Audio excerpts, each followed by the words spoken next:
America may have been the first country to put a man on the moon, but Sweden is going to be the first country to put a house on the moon. Feeling confused? Yeah, I guess you should be. This is a tale about a strange man with a strange obsession. It's a tale about a project that's taken more than 25 years and it's cost more than $10 million. This is the tale of the Moonhouse.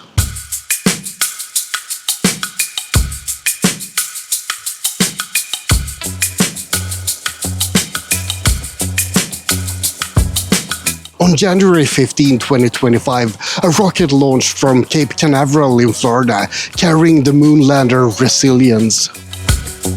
On board Resilience is the lunar rover Tenacious. And on board Tenacious is a small traditional red and white painted Swedish cottage. That's the Moonhouse, and it's scheduled to land on the moon on June 5th, around 7 p.m. Swedish time. Just a few hours before the Swedish National Day on June 6th. I'm not sure if it was planned that way or if it's just a lucky coincidence. The launch was performed by the Japanese company ispace Inc. using a SpaceX Falcon 9 rocket.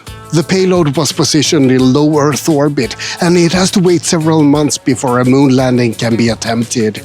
So it's been a long waiting time for the next step in this mission, and I bet that there's a lot of people waiting anxiously for the landing date in June.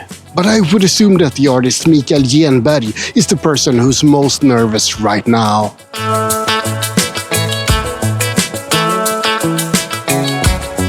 Mikael Genberg is a Swedish artist who was born in 1963, and he's been involved in a lot of pretty strange projects. A while ago I made a video about the strangest hotels in Sweden, and two of Mikael Genberg's projects were included in that list. Hotell Hackspett, the Woodpecker Hotel, is located 13 meters up in a tree in a park in the town of Västerås. And Ooops Hotel can also be found in Västerås. It's a house that appears to have sunk into the water, at least half of it. Close to Ooops Hotel, you can also find Hotell Utter Inn, or Hotel Utter Inn. It's an underwater hotel. That sounds pretty impressive until you realize that it's in Sweden, so all you can see is murky water and some ugly grey-brown fish swim by. But he's also made an underwater hotel called the Manta Underwater Room in Tanzania. I imagine that the view is a little bit better in that hotel. He was also planning on making a glass hotel in the middle of a waterfall that would be called Hotell Forell. But that project appears to have been shut down in 2023, unfortunately. But none of those projects can compare with the scope of the Moonhouse.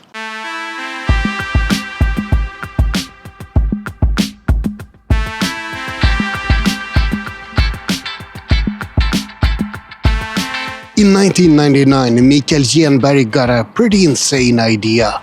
When normal people look up at the moon, they can experience a lot of different thoughts. They might think about how beautiful the moon is, or maybe they get a sense of scale when they think about our place in the cosmos. Or maybe they say, that's not a moon, it's a space station. But Mikael Genberg thought, that moon would look pretty nice with a Swedish cottage on it. At first it seems like it's a really stupid idea, and probably at second and third glance too. But there's something appealing about it as well, combining something so mundane, so typically Swedish as a red cottage with the moon. Red houses with white trim are extremely common in Sweden. You can see them everywhere if you take a drive in the more rural areas of Sweden. And that probably inspired Mikael Genberg. He wanted to combine the down-to-earth simplicity of a Swedish house with the cold inhospitality of the moon.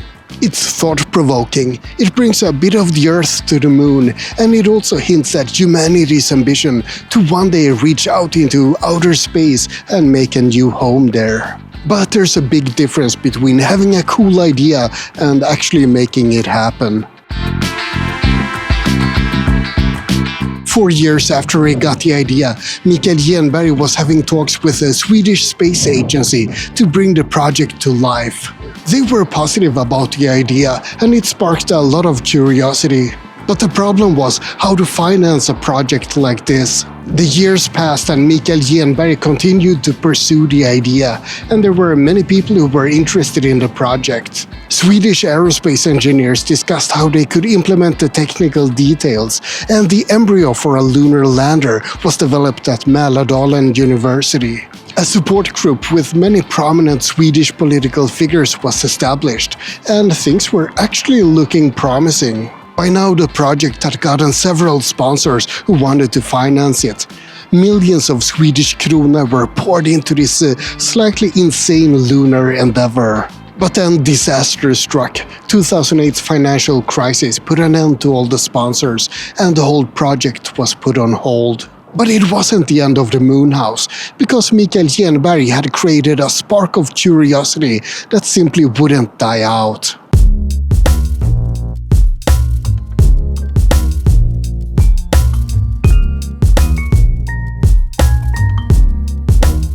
After the sponsors backed out, there was still an attempt to get money for the Moonhouse through crowdfunding. Mikael Genberg, along with many others, did a lot of publicity stunts to generate interest for the project. They brought a paper model of the Moonhouse to the Great Wall of China, for example. And Christer Fuglesang, Sweden's most well-known astronaut, was present at the opening of a Moonhouse art installation in Västerås. For some reason, that art installation was assassinated with explosives. Someone really didn't want to see that house on the moon. The most famous of Mikael Genberg's publicity stunts is probably when he placed a red cottage on top of the Globe Arena in Stockholm. The idea was to illustrate how the house could look on the moon, since the Globe Arena is also a big white sphere. And of course to drum up excitement and financing for the project. The initial idea was that the house that was on the Globe Arena should be the house that was sent to the moon, but that was simply not feasible. Sending things to the moon costs a lot of money. A lot of money. The house on top of the Globe Arena was simply too big, so once they finally got closer to making the Moonhouse a reality, they had to scale down things quite a bit. Mikael Genberg's first vision was to have a full-size house on the moon, but that was absolutely not realistic. A decade later, the ambition was to have a smaller house on the moon. The house that was on top of the Globe Arena had an area of 12 square meters. But that's not quite how big the Moonhouse ended up becoming in the end. Not by far. Once financing actually got sorted out, the Moonhouse was pretty small. In fact, the house that's going to the moon is only 6 by 12 by 10 centimeters and it weighs 100 grams. It's not exactly the full-size house that was imagined at first, but it is a house. Even though it would be a tight squeeze even for a mouse to live there. But let's get back to the financing. Sponsors and crowdfunding had failed, but Mikael Genberg was still determined to make the Moonhouse happen.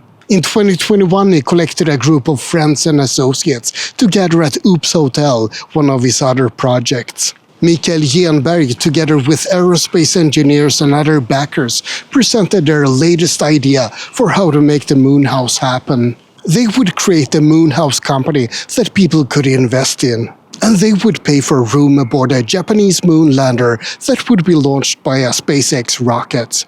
And that's essentially what happened, given a couple of other mishaps. The moonlander was called Resilience, or more formally Hakuto R Mission 2, and they launched on a Falcon 9 rocket in January this year. But getting to that point required a lot of luck.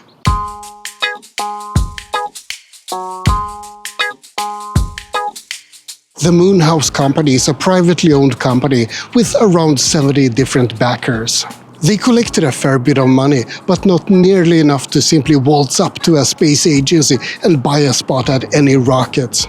The last piece of the puzzle was a man called Takeshi Hakamada. Takeshi Hakamada founded ispace Inc. in Japan, a company with a vision to not just put a house on the moon, but a whole city there called Moon Valley by 2040.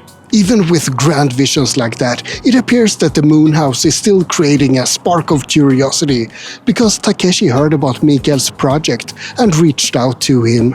In September 2024, the iSpace company held a press conference where they presented their plans for the Hakuto 2 or Resilience launch. They showed off a lunar rover called Tenacious, and they also showed how Tenacious would be carrying a small red cottage that it would place on the moon. The Moonhouse was finally happening, and it was all because of shared visions of houses on the moon by Takeshi Hakamada and Mikael Genberg. Even if the Moonhouse is a lot smaller than Moon Valley will be.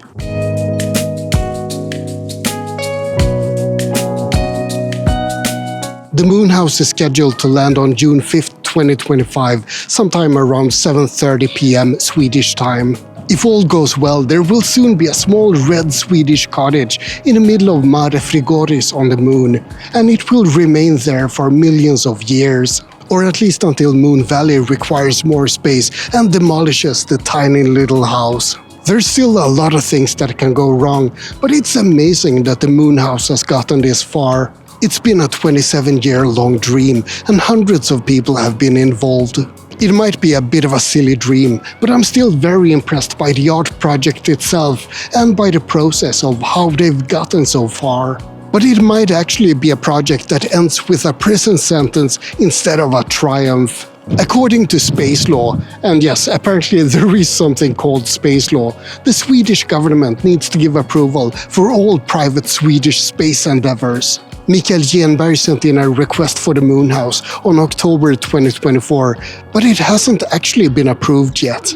So in theory, if his request is not approved in, well, any day now, then he could face up to a year in prison for unlawful space activities. So I guess that we'll see if the Moonhouse lands successfully in a couple of days, and if Mikael Genberg manages to stay out of prison.